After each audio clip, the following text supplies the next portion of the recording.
네, 할렐루야. 네, 오늘 수요예배 가운데 이 자리에 함께 하신 여러분 주님의 이름으로 환영하고 축복합니다. 하늘의 신령한 복으로, 땅의 기름진 복으로, 또 자녀들의 복으로 함께 하시기를 소망합니다. 그리고 이 시간 주님 앞에 우리가 섰을 때 또 말씀 가운데 세상이 줄 수 없는 기쁨과 또 평안을 저와 여러분들에게 주시기를 소망합니다. 네, 오늘 함께 살펴볼 하나님의 말씀은 시편 126편입니다. 너무나 유명한 시편이죠. 시편 126편은 이스라엘 백성이 바벨론 포로에서 돌아오게 됨을 감격하여 부르는 시로 볼 수 있습니다.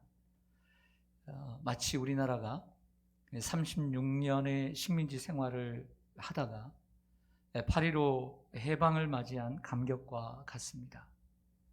일제의 강제징용으로 만주로 그리고 일본 땅으로 끌려가 고생하던 청년들이 8.15 해방의 소식을 들었다고 생각을 해보세요. 그 소식을 이방 땅에서 듣고 그 기뻐했던 모습과 비교할 수 있다고 봅니다. 이스라엘 백성들이 바벨론 포로의 생활을 하다가 포로 귀환의 명령을 듣고 그 기쁨을 노래한 시라고 볼 수 있습니다. 그래서 오늘 1절과 2절 상반절을 보면 여호와께서 시온의 포로를 돌려보내실 때에 우리는 꿈꾸는 것 같았도다. 그때 우리의 입에는 웃음이 가득하고 우리의 혀에는 찬양이 찼었도다. 아멘. 꿈꾸는 것처럼 기쁘고 그리고 저절로 웃음이 나왔습니다. 그러니까 누가 웃기지도 않았는데 또 코미디언이 웃기지도 않았는데 그냥 저절로 웃음이 나옵니다. 여러분 인생을 살아오면서 저절로 웃음이 나오던 때 마치 꿈꾸는 것 같았던 그런 때는 언제였습니까? 저는 이렇게 생각할 때 제가 말하면 웃을지 모르지만 군대를 제대하고 난 다음에 전역 신고를 하고서 버스를 타고 나옵니다. 의정부에서 또 버스를 타고 전철을 이제 타려고 그 전철 가드레일 그 곁에서 딱 서 있을 때, 내가 전역을 하는구나 하고 저절로 웃음이 나오더라고요. 저희 둘째도 군대에 가 있는데 이제 조금씩 일찍 나오던 패턴이 코로나 시기에 있었습니다. 휴가를 나오지 못하니까 그것을 앞당겨서 임시 보냈다가 이제 정식으로는 제대하는 날을 제대가 되지만 한 달, 두 달 빨리 나왔죠. 근데 이게 사라진답니다. 얼마나 안타깝겠습니까? 군에 있는 청년들이 전역 신고를 하고 나올 때 그 역에서 KTX를 기다리는 그 기분이 아닐까? 그렇지 않을까요? 마치 꿈 같아요. 내가 군에서 제대한 것이 꿈 같고, 그리고 여기 갇혀있던 것이 이제 해방된 것이 꿈 같고, 이제 내가 전역해서 사회인이 됐다는 게 꿈 같고, 그래서 얼굴에는 누가 웃기지도 않았는데 미소가, 웃음이 피어오르는 그때가 저는 생각이 납니다. 우리 아이들도 그러지 않을까요? 근데 사실 학자들 가운데는 오늘 이 시편 126편을 제가 얘기한 것처럼 그 배경 속에서만 꼭 보지는 않습니다. 다른 배경 속에서 이 시편을 해석하는 학자들이 여러 있습니다. 그래서 그 이유를 여러 가지를 제시하고 있지만 제가 아무리 읽어봐도 그렇게 공감이 가지 않더라고요. 그래서 저는 바벨론 포로에서 돌아온 후에 지은 시라고 오늘 이 시편을 생각을 합니다. 여러분 골짜기가 깊을수록 뭐가 높을까요? 산이 높죠. 마찬가지로 우리의 절망이 클수록 우리에게 기쁨도 큼을 알 수 있습니다. 이스라엘 백성들이 그 인생의 그 민족의 골짜기가 깊었기 때문에 또 절망이 깊었기 때문에 그 해방의 기쁨은 포로 귀환의 기쁨은 어느 때보다도 더 크고 더 기쁘게 다가왔던 것 아닐까요? 바벨론의 포로로 잡혀갔던 이스라엘 백성들의 상태가 얼마나 비참하고 절망적이었는지 알게 되면 그들이 얻게 된 그 기쁨과 감격도 클 수밖에 없다는 것을 느끼게 되는 것이죠. 잠시 우리 시편 137편을 좀 보실까요? 시편 137편, 이 바벨론 포로 생활 가운데 지은 시 가운데 하나인데 여러 번 바벨론이라는 단어가 나옵니다. 그 가운데 1절부터 3절 보면 우리가 바벨론의 여러 강변 거기에 앉아서 시온을 기억하며 울었도다. 그 중에 버드나무에 우리가 우리의 수금을 걸었나니 이는 우리를 사로잡은 자가 거기서 우리에게 노래를 청하며 우리를 황폐하게 한 자가 기쁨을 청하고 자기들 위하여 시온의 노래 중 하나를 노래하라 함이로다. 어떻게 보면 거기에 있었던 한 에피소드를 우리에게 보여주고 있습니다. 그런데 정말 이 바벨론 포로의 생활이 얼마나 고통스러웠는지 보여주는 성경을 한 군데 한 번 더 찾아보기를 원합니다. 이사야 59장입니다. 이사야 59장.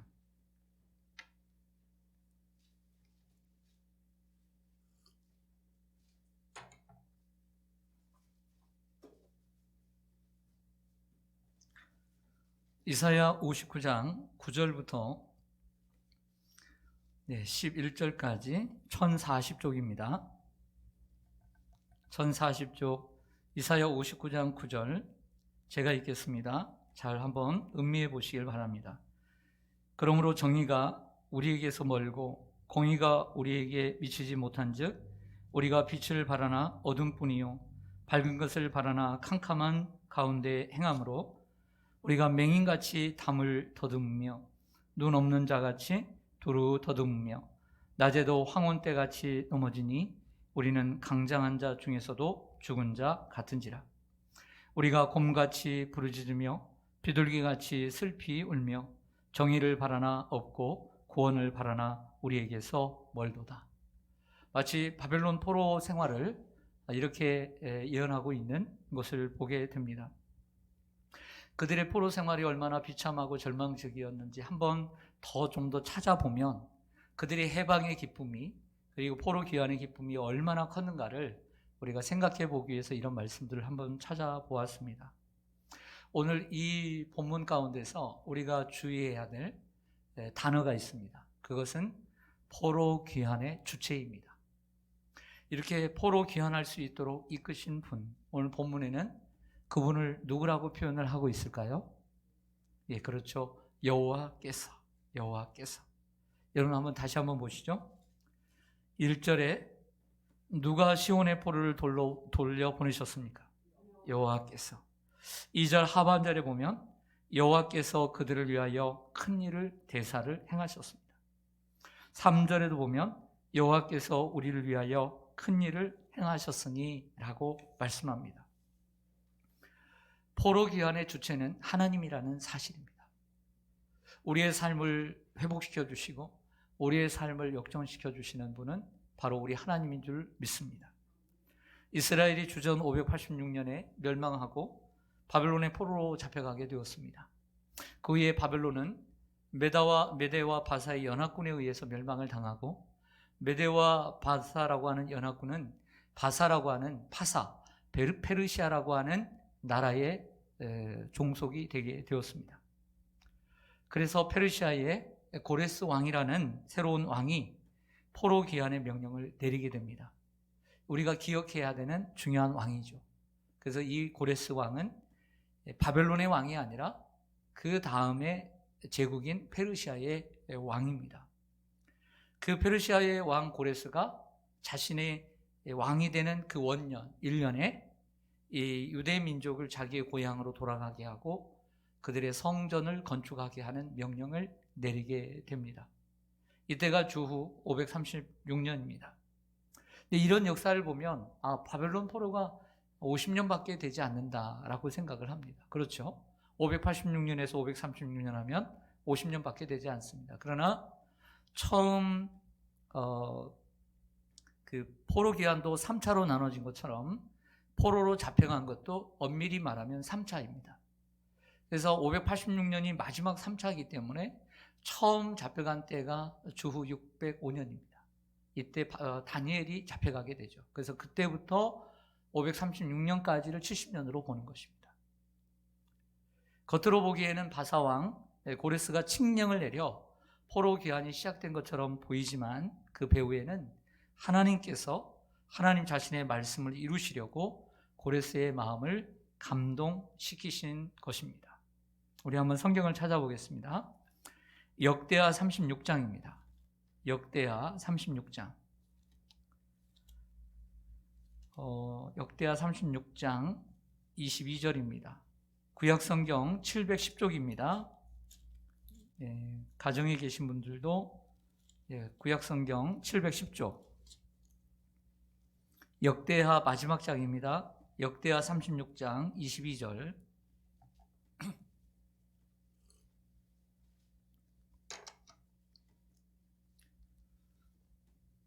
역대하 36장 22절에 보면 바사의 어떤 왕이요? 고레스 왕 몇 년에? 원년, 1년에 여호와께서 예레미야의 입으로 하신 말씀, 예레미야를 통해서 하신 약속하신 그 말씀을 이루시려고 여호와께서 바사의 고레스 왕의 마음을 감동시키심에 그가 온 나라에 공포도 하고 조소도 내려 이르되 바사 왕 고레스가 이같이 말하노니 하늘의 신 여호와께서 세상 만국을 내게 주셨고 나에게 명령하여 유다 예루살렘의 성전을 건축하라 하셨나니 너희 중에 그의 백성된 자는 다 올라갈지어다. 너희 하나님 여호와께서 함께 하시기를 원하노라 하였더라. 아멘. 그리고 이 똑같은 말씀을 에스라 1장 1절, 2절, 3절에 하고 있어요. 그러니까 역대하 마지막 부분과 에스라 1장 첫 부분이 똑같은 말씀이에요. 마치 똑같은 말씀을 이렇게 매듭을 지은 것처럼, 그래서 에스라가 바로 역대하 다음에 오는 것이 아주 적당한 자리라고 하는 것입니다. 저를 보겠습니다. 여러분, 겉으로 보기에는 뭐 우연한 일인 것 같고 또 우연히 회복되는 것처럼 보이지만 그 배후에는 하나님께서 일하시고 계시다는 것을 우리가 믿어야 될 줄로 믿습니다. 때로는 저 사람이 도와서 저 사람이 정말 큰 역할을 감당해서 일이 해결되는 것 같지만 그 배후에 하나님이 계십니다. 하나님이 세우신 뜻이 있고 하나님이 풀어가시는 문제가 있는 것입니다. 그것을 보는 것이 믿음인 것이죠. 항상 이러한 믿음의 눈을 우리가 갖게 되기를 간절히 소망합니다. 그리고 오늘 본문에서 우리가 주의해야 될 단어는 이 포로 귀환의 주체가 바로 하나님 여호와라는 것이고요. 오늘 본문이 여호와께서.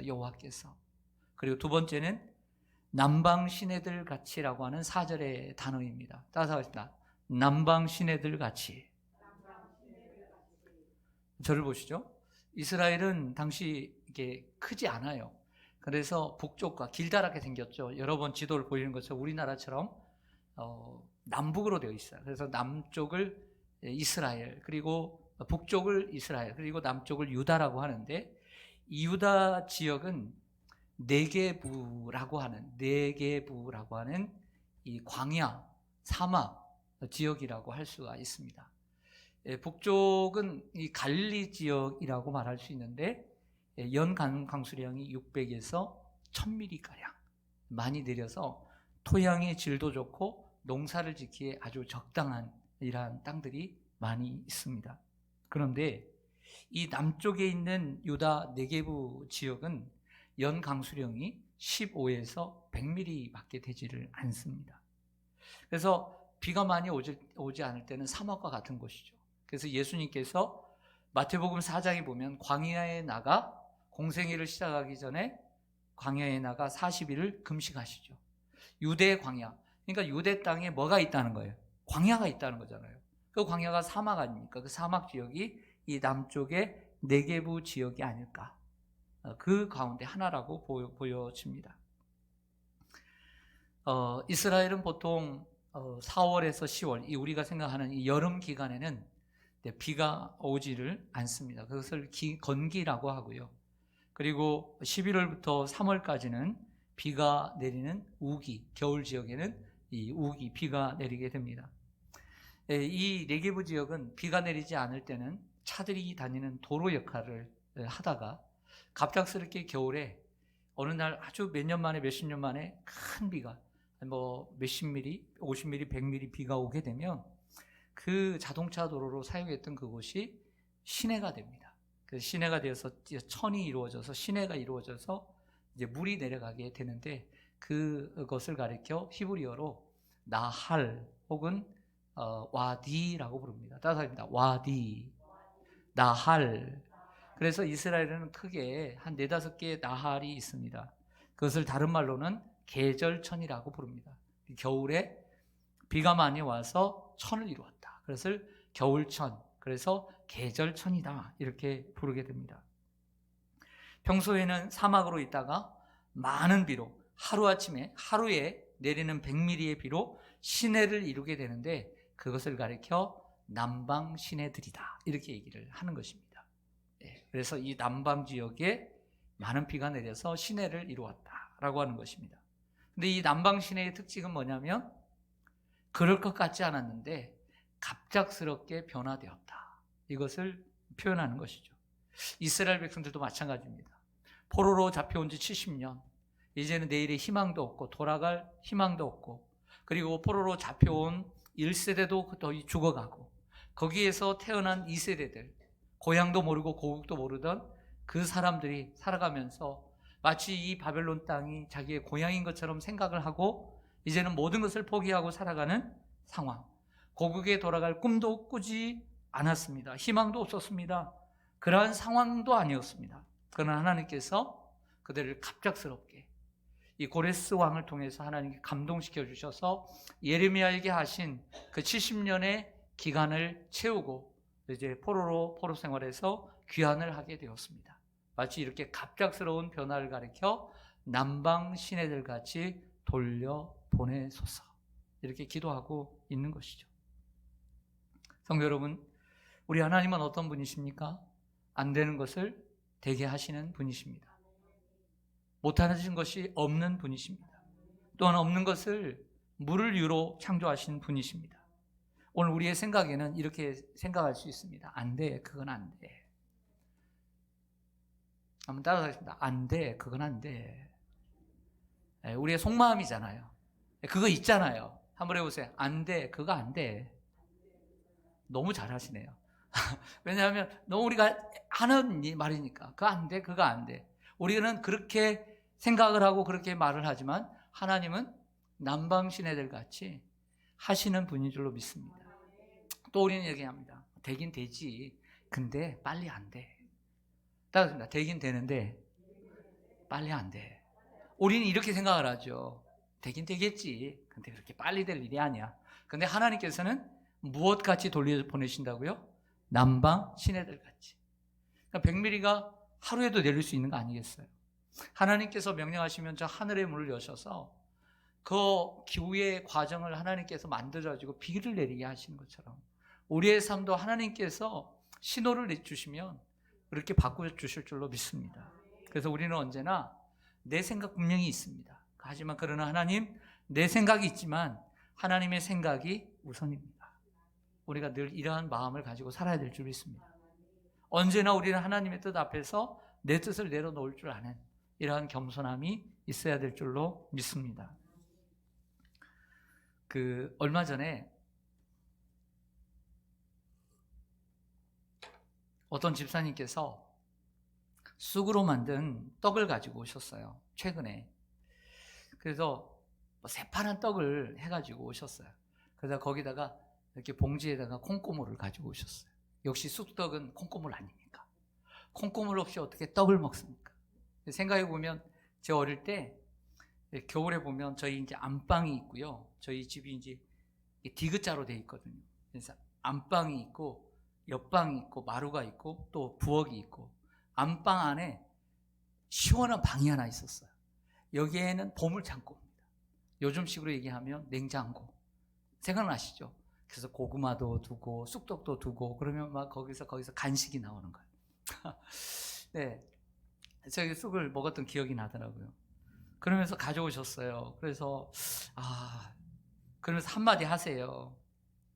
뭐라고 얘기하냐면 우리 목사님은 컨츄리 보이라 쑥을 좋아하실 것 같다. 시골 출신이라서 쑥을 좋아할 것 같아요. 그래서 저에게 한마디 하는 거예요. 맞아요. 제가 그랬습니다. 네, 정말 맛있게 먹고 있습니다.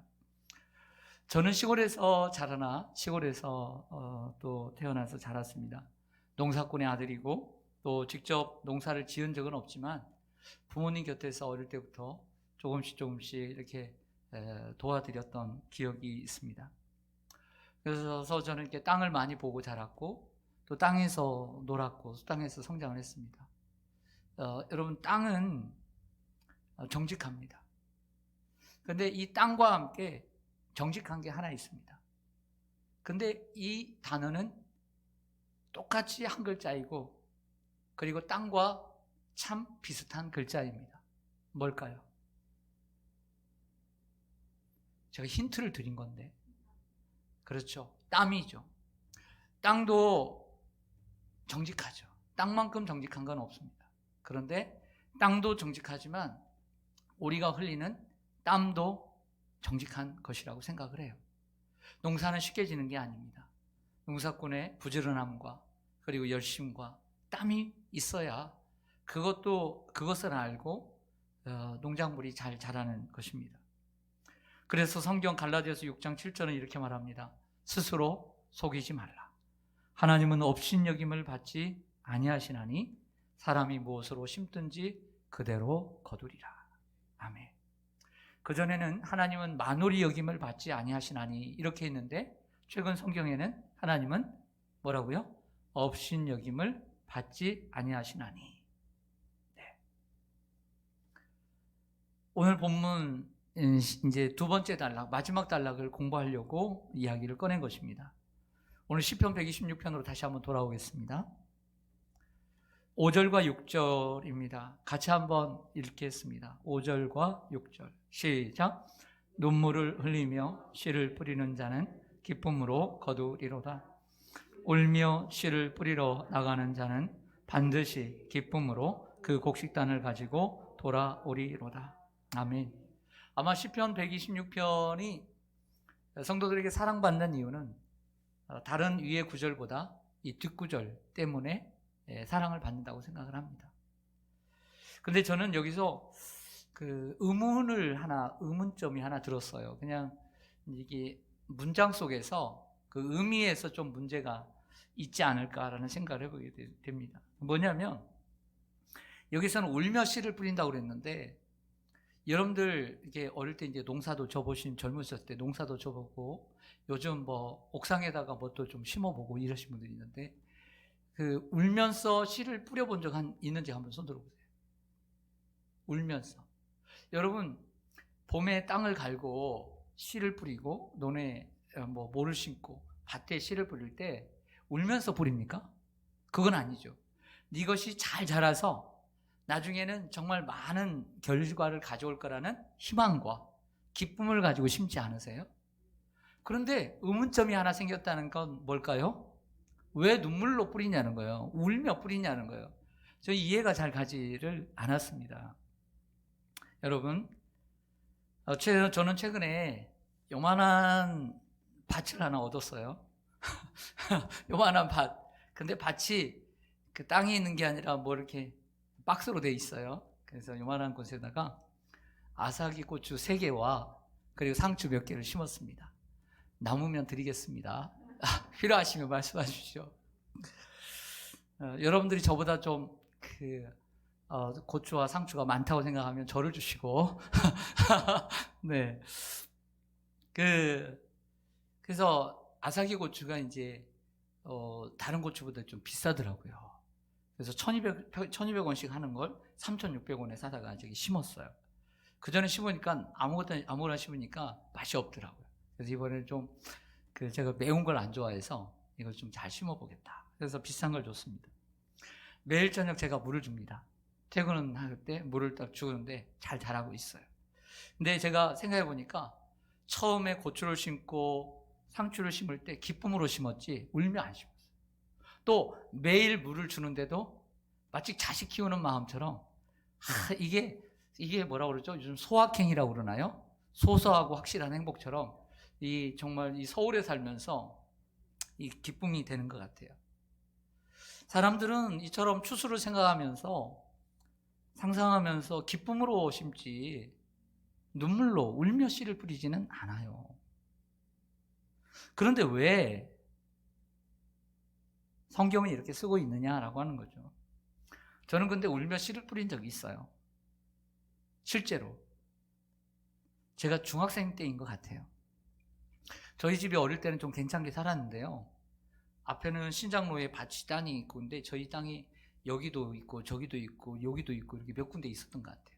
그 가운데 이제 산적굴이라고 하는 곳에 있었는데 산적굴 가는 굴도 있고 그런데 산적굴에 이렇게 그 밭이 있고 논들이 있었는데 거기 가서 이제 하루는 벼를 이제 심으러 이제 모를 심으러 갔는데 저희는 좀 이렇게 그 보리를 심어서 그런지 5월이나 6월 달에 모를 심었어요. 그러니까 더웠어요. 더더욱 그날 생각해 보니까 이 중학생이 엄마하고 모를 심으러 간 거예요. 아마 우리 아버지는 어디 면회 나갔든지 아니면 그날 술을 드셨든지 아마 둘 중에 하나였을 텐데 날씨는 덥죠. 기분도 안 좋았던 것 같아요. 그래서 어머니하고 그 산적골에서 모를 심는데 단둘이 어머니도 별로 기분이 안 좋았던 것 같고 아버지가 안 도와주셔서 그날따라 이렇게 막 날도 덥고 일하기가 싫은 거예요. 근데 때마침 거머리가 저를 무는 거예요. 거머리 아세요? 거머리 뱃머리가 무는 거예요. 그래서 엄마한테 투정을 하면서 제가 언제요? 중학생 때. 여러분들 손주도 중학생 한번 생각해 보세요. 저는 9살 때부터 모를 심기 시작했어요. 9살 때부터. 근데 마침 이 거머리가 저를 물어줘가지고 논두렁이 나와가지고 거기서 막 뭐라고 하면서 또 피는 나죠 하면서 막 울었던 기억. 그래서 대부분은 어머니 잘 도와드렸는데 그날 딱 한 번은 제가 이렇게 투정을 좀 많이 부렸던, 그래서 그런 생각이 납니다. 좀 더 잘해드렸을 걸 하는 생각도 들고요. 근데 그때 울면서 제가 씨를 뿌렸다니까요. 이런 경우를 빼놓고는 대부분 울며 씨를 뿌리질 않아요. 그런데 여기서 울며 씨를 뿌린다는 것은 직접 저처럼 울며 씨를 뿌린다는 것이 아니라 울며 씨를 뿌린다는 것은 힘들어도 씨를 뿌린다는 거예요. 힘들어도. 현재는 고통스러워도 언젠가 기쁨으로 거두게 달라를 소망하며 수고하고 노력한다라는 의미가 있는 거죠. 학생들 중에, 우리 여러분들 자녀들 중에 공부하는 것이 재밌어서 공부하는 자녀들이 몇이 있을까요? 한둘밖에 없겠죠. 공부는 어려운 것입니다. 오늘 이 설교를 우리 학생들이, 청년들이 들을지 모르지만 공부는 어려운 것이죠. 특별히 큰 시험을 앞두고 하는 공부는 더 고통스러운 것입니다. 더 중압감이 오는 것이죠. 긴장도 되고 잠도 오지 않고 밥맛도 떨어집니다. 혹이라도 내가 이번에 합격하지 못하면 어떻게 또 얼굴을 들까? 또 절망한다는 그런 절망적인 생각도 함께 하게 됩니다. 그러나 항상 나쁜 결과만 있는 건 아니잖아요. 좋은 결과를 바라보고 힘들어도 그 어려운 공부를 헤쳐나가는 것입니다. 노력할 때 땀도 흘리고 눈물도 흘릴 수 있습니다. 그래도 좋은 결과를 얻기 위해서 수고하는 것이죠. 우리 공부하는 우리의 자녀들, 학생들 보세요. 울면서 씨를 뿌리는 것입니다. 더 좋은 결과를 내다보면서 그 합격의 좋은 소식을 바라보면서 공부하는 것 아닐까요? 운동을 하는 학생도 마찬가지입니다. 좋은 자리, 좋은 위치에 가서 인기 스타가 되기 위해서 열심히 운동하는 것이겠죠. 땀 흘리는 것이죠. 그림을 그리는 학생, 음악을 하는 학생도, 그리고 아이돌이 되기 위해서 춤을 추며 노래하는, 밤낮 수고하고 애쓰는 이러한 아이돌 후보생들도 마찬가지입니다. 우리 어른들은 우리는 말할 것도 없죠. 수많은 세월 동안 우리는 얼마나 많은 눈물을 흘리며 씨를 뿌렸습니까? 언젠가는 좋은 가정이 되겠지. 언젠가는 우리의 자녀들을 정말 잘 살게 하고 남부럽지 않게 키우고 그리고 행복하게 만들 수 있겠지 하면서 수많은 눈물을 흘리면서 씨를 뿌리지 않았습니까? 여러분의 남편과 가장들은 직장에서 이런저런 이야기를 들으면서도 가족들을 먹이고 살리기 위해서 눈물로 씨를 뿌린 것이 아닐까요?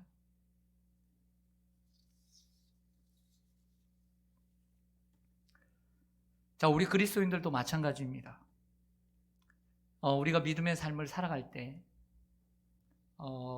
우리가 예수를 믿고 또 세상이라는 곳 속에서 또 그리스도인으로 구별되면서 오늘도 내일 어린이날, 마치 내일 어린이날이니까 기분이 묘해요. 마치 내일 안 쉬는 날과 내일 쉬는 날과 오늘은 좀 다른 것 같아요. 그래서 오늘 이 자리도 다르잖아요. 그렇죠? 네. 숫자가 다르잖아요. 아마 여기 있는 분들은 애들이 없어서 그런가요? 손주들이 있죠? 네. 저는 한 10년 동안 어린이날을 모르고 살았습니다. 10년 후에는 어린이날이 돌아오겠죠? 믿음의 삶을 살아갈 때 늘 기쁜 것은 아닙니다. 기쁠 때도 있지만 힘들고 어려울 때도 적지 않습니다. 요한계시록 2장 2절에 예수님께서 에베소 교회 성도들에게 이렇게 말씀합니다. 내가 너의 행위와 수고와 인내를 알고 또 내가 참고 내 이름을 위하여 견디고 게으르지 아니한 것을 내가 아노라. 에베소 교회 성도들이 즐거움과 기쁜 마음으로 그 마음은 모르겠지만 주님을 늘 섬긴 건 아니에요. 그 행위로, 그 수고로, 그리고 인내로 견디고 게으르지 않고, 게으르지 않으려면요, 부지런해야 된다면 부지런하다는 것은요, 힘든 거예요. 게으른 것은 편한 거예요. 부지런한 것은 힘든 거예요. 에베소 교회 성도들도 눈물로 씨를 뿌린 성도들입니다. 우리도 신앙생활을 할 때 그저 하는 것이 아니라 눈물로 씨를 뿌리며 하는 거예요. 오늘 이 시간도 우리가 눈물로 씨를 뿌리며 예배를 드리는 것입니다. 우리는 복음의 씨앗, 어떤 씨를 뿌려야 되느냐? 복음의 씨를 뿌리고 살아야 될 줄로 믿습니다. 사람들에게 복음을 전하는 것은 씨를 뿌리는 것과 같고 농사를 짓는 것과 같습니다. 여러분 마태복음 13장에 예수님의 비유 가운데 씨 뿌리는 비유가 있습니다. 이 씨 뿌리는 비유, 길가와 또 돌짝, 그리고 가시떨기, 그리고 좋은 밭에 이 씨 뿌리는 비유를 통해서 예수님은 천국 복음을 설명해 주셨죠. 결국 복음을 전하는 것은 씨를 뿌리는 것과 같다라고 표현할 수 있는 거죠. 씨를 뿌리는 사람과 거두는 사람이 같은 경우도 있지만 씨를 뿌리는 사람과 그리고 그것을 거두는 사람이 다른 경우도 있습니다. 그래서 우리는 서로 협력해야 합니다. 교회를 이렇게 섬기다 보면 전도를 해오신 분이 그분을 양육을 하고 또 그분을 정착까지 시키는 것이 가장 좋아요. 전도해온 내가 그 사람을 양육시키고 정착까지 시키는 게 제일 좋습니다. 근데 사실 그러지 못할 경우에는 나는 그 사람을 전도해오지만 다른 이가 양육을 하고 또 다른 이가 그를 정착시키는 경우가 있습니다. 그러기 위해서는 우리가 서로 협력을 해야 되죠. 여기에 아름다운 꽃이 있습니다. 이 꽃은 뿌리를 내린 걸까요? 안 내린 걸까요? 그렇죠. 이 정도면 뿌리를 내린 거죠. 어느 정도 됐을 때 그 사람이 정착하고 어느 정도 되었을 때 그 사람이 뿌리를 내린 것이라고 볼 수 있을까요? 아주 가느다랗게 있는 경우? 아니죠. 좀 더 뿌리도 내리고 또 잎도 내고 이런 경우 스스로 뭔가를 할 수 있는, 처음에는 야 주일날 교회 가자 항상 깨워야 되고 항상 노크해야 되고 알람해야 되고 전화해야 되고 그랬던 사람이 지금도 그래야 돼요. 그 사람 뿌리를 내린 건가요? 안 내린 건가요? 좀 안 내린 거예요. 처음에 전도해서 내가 헌금 챙겨주고, 처음엔 내가 챙겨주고 반년 동안 챙겨줬어요. 근데 자기가 하겠다고 안 해. 뿌리 내린 거야, 안 내린 거야? 안 내린 거죠. 근데 어느 날 갑자기 이제 안 깨워도 돼, 내가 할게. 그리고 헌금도 내가 할게. 그러면 뿌리를 내린 거야, 안 내린 거야? 이제 내린 거예요. 여러분, 우리 선교사님들도 마찬가지입니다. 우리 선교사님들은 가는 선교사님들이죠. 그리고 우리는 보내는 선교사님. 그들은 직접 선교 현장에서 사역을 하지만 우리는 여기서 기도하고 또 물질로 협력하는 선교사님들입니다. 우리도 마찬가지지만 우리 선교사님들을 이렇게 생각해 보면, 또 우리 선교 편지들을 읽다 보면 우리 선교사님들을 보면 정말 눈물로 씨를 뿌린다는 이런 느낌이 이렇게 정말 많이 옵니다. 예수님을 모르는 그 이방 지역, 교회들이 없는 그 이방 지역에서 교회를 세우고, 또 어른들은 마음이 강팍해서 교회를 안 나올 때 그 어린아이들, 그 조그마한 어린아이들을 데려와서 키우기 시작합니다. 말씀으로 가르치고 양육하고 기도하고 또 생활에 어려움은 없는지 돌아보고, 그러다가 5년을 키우고 또 10년을 키우고 아이들이 청소년이 되고 청년이 되어갑니다. 그들이 헌금을 많이 하는 것도 아닙니다. 아직도 자라나는 우리 아이들, 마치 선교사님들은 정말 울며 씨를 뿌리는 것 같아요. 하나님의 어떤 확실한 어떤 부르심, 소명과 또 이곳에 하나님께서 보내주셨다는 사명이 없이는 사람으로서 이 일을 할 수 있을까라는 생각이 들 정도입니다. 그러나 하나님의 확실한 부르심과 사명이 있기 때문에 눈물로 그 선교사님들은 씨를 뿌리는 것 아닐까요? 그러므로 우리는 더욱더 선교사님들을 도와야 합니다. 먼 곳에 나가서 복음을 전하지 못해도 우리가 이곳에서 함께 기도하며 물질로 도와야 될 줄로 믿습니다. 우리는 씨를 뿌리러 나가는 자들입니다. 또한 우리도 우리의 가까운 곳에서 우리의 이웃들에게 복음의 씨앗을 뿌려야 될 줄로 믿습니다. 또한 우리는 하나님의 사역을 위해 물질을 심을 수 있습니다. 물질의 씨앗을 심는 것도 심는 것입니다. 사도 바울은 고린도후서 9장 6절에서 이렇게 기록합니다. 한번 들어보세요. 고린도후서 9장 6절에서 이것이 곧 적게 심는 자는 적게 거두고 많이 심는 자는 많이 거둔다 하는 말이로다. 이 고린도후서 8장과 9장이 우리가 작년에 나눴던 말씀 가운데 무슨 얘기냐면 구제 헌금의 이야기, 헌금 얘기를 하고 있는 본문입니다. 그러면서 얘기하기를 적게 심는 자는 적게 거두고 많이 심는 자는 많이 거둔다. 물질에 대한 이야기를 바울이 하고 있는 본문이에요. 물질도 마찬가지라는 거예요. 심은 대로 거두는 것처럼 물질도 많이 심으면 많이 거두고 적게 심는 자는 적게 거두는 것이 물질의 원리라고 바울은 말하고 있는 것이죠. 물질을 사용하는 것은 씨를 뿌리는 것과 같습니다.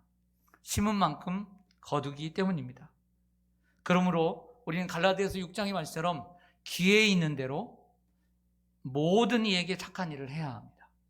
더더욱 믿음의 가정들에게 물질을 심어야 될 줄로 믿습니다. 그래서 우리가 세상 사람들 도와주는 것도 좋지만 우리 교회 안에서 어렵고 힘든 사람들을 도와주는 것은 소중한 것입니다. 바울은 기근으로 고통당하는 예루살렘 교회 성도들을 위해 구제헌금을 요청했고, 그 가운데 마게도냐 교회 이 성도들은 환란의 많은 시련 가운데서도, 극심한 가난 가운데서도 풍성한 연보를 넘치도록 하였던 것이죠. 많은 사람들이 돈을 낭비하는 동안 선교사들은 후원을 기다리고 있습니다. 디모데후서 6장 17절 이하에 보면 이렇게 바울이 말합니다. 내가 이 세대에서 부한 자들을 명하여 마음을 높이지 말고 정함이 없는 재물에 소망을 두지 말고 오직 우리에게 모든 것을 후히 주사 누리게 하시는 하나님께 두며 선을 행하고 선한 사업을 많이 하고 나누어 주기를 좋아하며 너그러운 자가 되게 하라. 이것이 장래에 자기를 위하여 좋은 터를 쌓아 참된 생명을 취하는 것이니라. 아멘. 선한 일에 부한 자들을 하나님이 기뻐하십니다. 이 땅에서도 또한 그들을 풍성한 대로 채우실 거라고 약속을 하고 바울은 그런 교회들을 향하여 그런 기도를 해주고 있습니다. 사랑하는 성도 여러분, 우리는 각자 어려운 상황들을 마주하고 있습니다. 우리 권사님의 마주하는 상황이 다르고 우리 집사님 마주하는 상황이 다르고 또 제가 마주하는 상황이 각기 다를 수 있습니다. 또한 누구에게 쉽게 말할 수는 없지만 나름대로 내 마음에 누구에게도 말할 수 없는 그 어려운 상황을 우리는 마주하고 있고 봉착해 있습니다. 때때로 어떤 이들은 이스라엘 백성들처럼 포로 생활 가운데 아무런 희망과 소망도 내일 소망도 없이 살아가고 있는 것처럼 희망이 없어 보이는 상황일 수도 있습니다. 그러나 우리는 오늘 본문에 있는 두 가지 기도의 제목을 우리는 할 수 있습니다. 첫째는 우리는 하나님 우리의 포로를 남방 시내들 같이 돌려보내소서 이렇게 기도할 수 있습니다. 하나님 우리의 포로를 남방 시내들 같이 내 이 어려운 상황, 내가 마주하고 있는 이 답답한 상황, 이 절망적인 상황, 안 될 것 같은 이 상황, 하나님 남방 시내들 같이 하나님 돌려주시고 회복시켜 주시고 고쳐주시고 역전시켜 주시고 치유하여 주시옵소서. 애원하며 기도해야 합니다. 그러나 동시에 우리가 해야 할 일이 있습니다. 그것은 눈물을 흘리며 씨를 뿌리는 진정한 자세가 있어야 합니다. 하나님 남방 시내들 같이 돌려보내주세요. 고쳐주세요 라고 기도하지만 동시에 우리는 눈물을 흘리며 씨를 뿌리는 진실한 자기의 노력이 우리에게 있어야 합니다.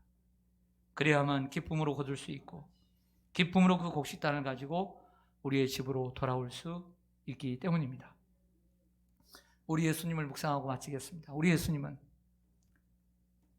피와 눈물로 복음의 씨앗을 뿌리시고 기도하시고 십자가를 지셨습니다. 심한 통곡과 눈물로 씨앗을 뿌렸습니다.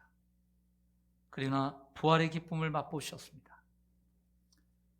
우리 예수님께서 눈물로 씨를 뿌리셨고 피로 씨를 뿌리셨기 때문에 부활의 기쁨을 맛본 것처럼 우리도 기쁨을 맛보기 위해서는 눈물로 씨앗을 뿌려야 합니다.